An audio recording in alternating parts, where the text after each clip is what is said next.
நம்ம எங்கே வந்திருக்கோம்னு பார்த்தீங்கன்னா நம்மளோட இருட்டு பீச்சுக்கு ராத்திரி நேரத்தில் மீன் ஃப்ரையிங் பாருங்க.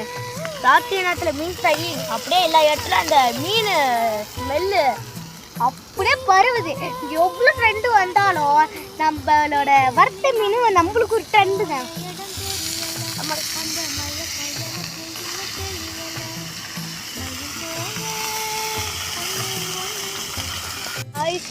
இங்க பாருங்க, இப்போ ஒரு வெடி வெடிச்சிச்சு, அதுதான் பயம்புத்திடுச்சு. ஆனால் இங்கே பாருங்க எம்மியாக ரெடி ஆகிட்டு இருக்கு.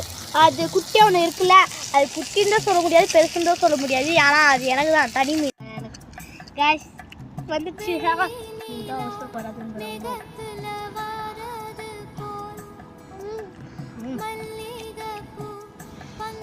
கை சுடுது, ஆனால் சூப்பராக இருக்கு, அல்டிமேட்டு.